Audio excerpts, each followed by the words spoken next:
राजापुर नाम का एक गांव था जो कि एक जंगल के किनारे बसा हुआ था। उसी गांव के किनारे एक बहुत बड़ा कब्रिस्तान था। उस कब्रिस्तान से अक्सर रात को डरावनी आवाजें आती थी। उसी गांव में शांता नाम की एक बूढ़ी औरत रहती थी। शांता का घर कब्रिस्तान के पास ही था। एक सुबह शांता उठती है और अपने घर का दरवाजा खोलती है। शांता को गुस्सा आता है क्योंकि उसके दरवाजे के सामने एक खोपड़ी पड़ी होती है। ये कौन नास मिटा है जो सुबह सुबह मेरे घर के सामने खोपड़ी रख गया। तभी वहाँ राजा आता है जो स्वभाव से काफी मनचला होता है और शांता से बोलता है, अरे क्या हुआ मेरी माधुरी, क्यों सुबह सुबह गुस्सा हो रही हो? इसने क्या कर दिया?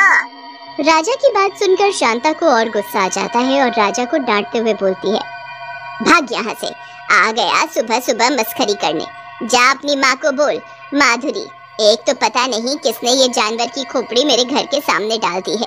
शांता की बात सुनकर राजा खोपड़ी के पास जाता है और देखता है। राजा खोपड़ी देखकर डर जाता है क्योंकि वो एक इंसानी खोपड़ी होती है। अरे मौसी, ये जानवर की नहीं बल्कि इंसान की खोपड़ी है, लेकिन इसे यहाँ कौन लेकर आ गया? राजा की बात सुनकर शांता को और गुस्सा आ जाता है और वो राजा से बोलती है, अरे मुझे इतना पता होता तो मैं तुझसे बोलती, कहीं ये शरारत तेरी तो नहीं? अरे मौसी, कैसी बात करती हो? भला मैं ऐसा गंदा मजाक क्यों करूँगा?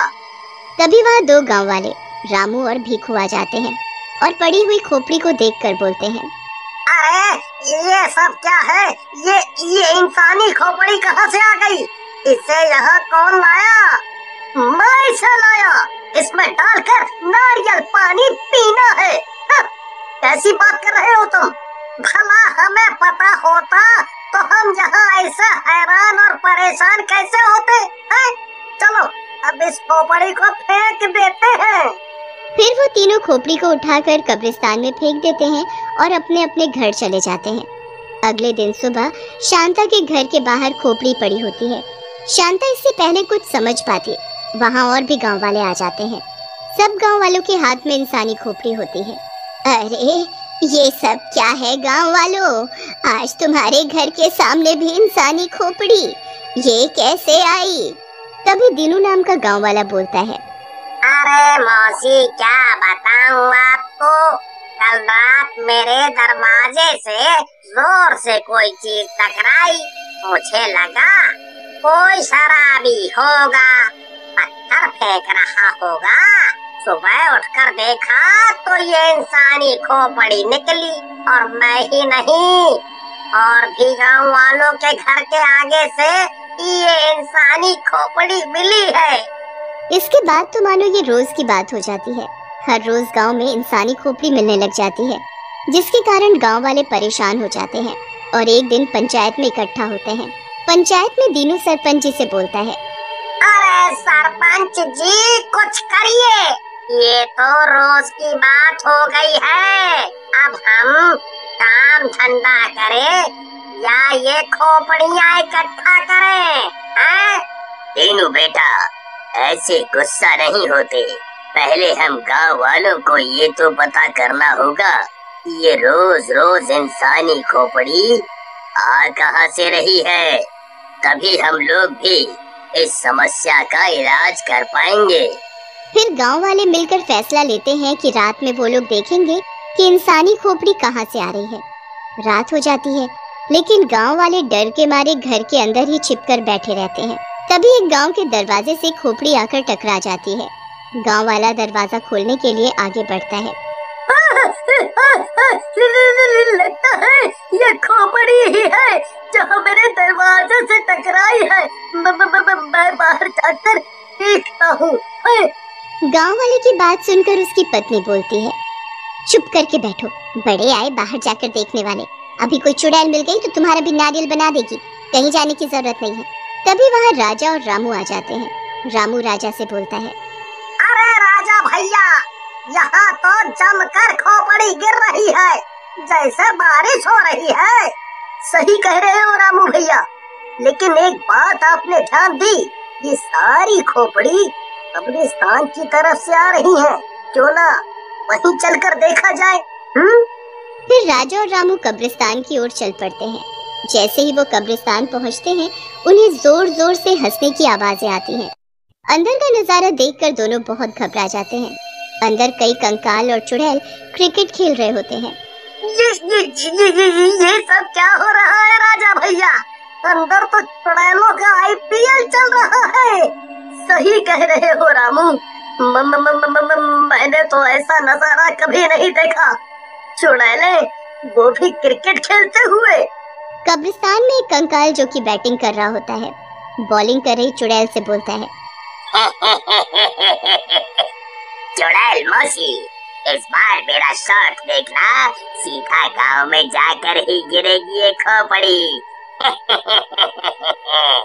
अच्छा बच्चे, अभी बताती हूँ, ऐसी बॉल फेंकूंगी कि तू सीधा आउट होगा। ऐसा कहकर चुड़ैल जोर से खोपड़ी कंकाल की तरफ फेंकती है, लेकिन कंकाल खोपड़ी को जोर से मारता है। खोपड़ी उड़ते हुए गांव में जाकर गिरती है।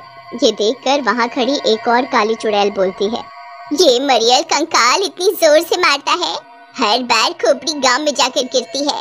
इस तरह से तो हमारे पास एक भी खोपड़ी नहीं बचेगी क्रिकेट खेलने के लिए। अरे मेरी चुड़ैल बहनों, चिंता किस बात की कर रही हो? उस गांव में इंसान भी तो रहते हैं। अगर ये कब्रिस्तान की खोपड़ियाँ हम पड़ जाएंगी तो गांव वालों के सर किस काम आएंगे? कंकाल की बातें सुनकर चुड़ैलें और बाकी के कंकाल हंसने लग जाते हैं। लेकिन ये बात सुनकर राजा और रामू बहुत घबरा जाते हैं।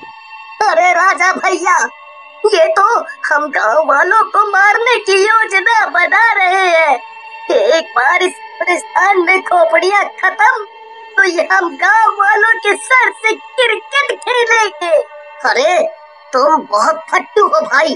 अरे अभी यहाँ पर खोपड़ी खत्म तो नहीं हुई, इतनी जल्दी भी ये लोग गांव पर हमला नहीं करेंगे।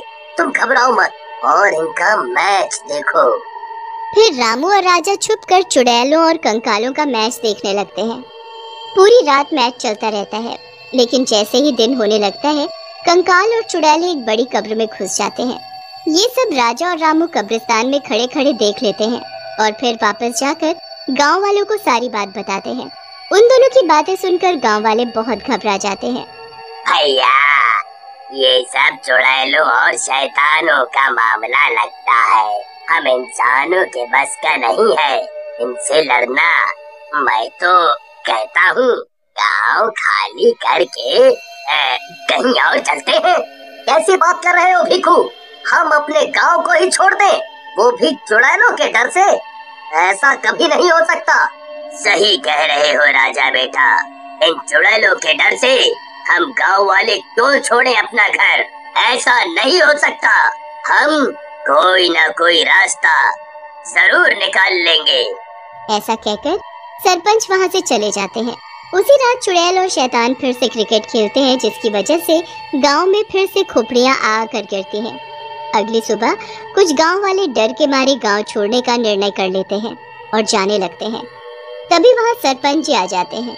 उनके साथ एक साधु बाबा भी होते हैं। किसी को कहीं भी जाने की जरूरत नहीं है। ये बाबा हमें उन शैतानों से मुक्ति दिलाएंगे। ये बाबा करेंगे हमारी समस्या खत्म। अरे इन्हें देखकर तो लगता है ये भी कुछ समय में उन्हीं के जैसे कंकाल बन जाएंगे। तू बहुत ही मूर्ख बदतमीज है। तुझे बड़े बूढ़ों से बात करने की तमीज नहीं है। ऐसा कहकर वो अपने जादू से भीखू को बकरा बना देते हैं। ये देख गांव वाले घबरा जाते हैं और राजा हंसने लगता है। फिर साधु बाबा अपने पास से एक खोपड़ी निकालते हैं और मंत्र पढ़ने लगते हैं। थोड़ी देर बाद वो खोपड़ी राजा को देते हुए बोलते हैं, राजा बेटा, बस तुम ये खोपड़ी किसी तरह उन कंकालों के पास पहुंचा दो, बस फिर देखो कमाल। फिर राजा और रामू वो खोपड़ी लेकर कब्रिस्तान में चले जाते हैं। चुड़ैल और कंकाल बाहर आकर क्रिकेट खेलने लगते हैं। एक कंकाल जोर से शॉट मारता है, खोपड़ी गांव में जाकर गिरती है। उसी समय राजा अपने हाथ वाली खोपड़ी कब्रिस्तान में फेंक देता है। चुड़ैल उसी खोपड़ी को उठाकर खेलने लगती है और कंकाल की तरफ फेंकती है। जैसे ही कंकाल खोपड़ी को मारता है वो खोपड़ी एक बम की तरह फट जाती है। तभी सारी चुड़ैलें और कंकाल जलने लगते हैं और थोड़ी देर में पूरे जल जाते हैं। उधर गांव में बाबा भीखू को वापस इंसान बनाकर गायब हो जाते हैं।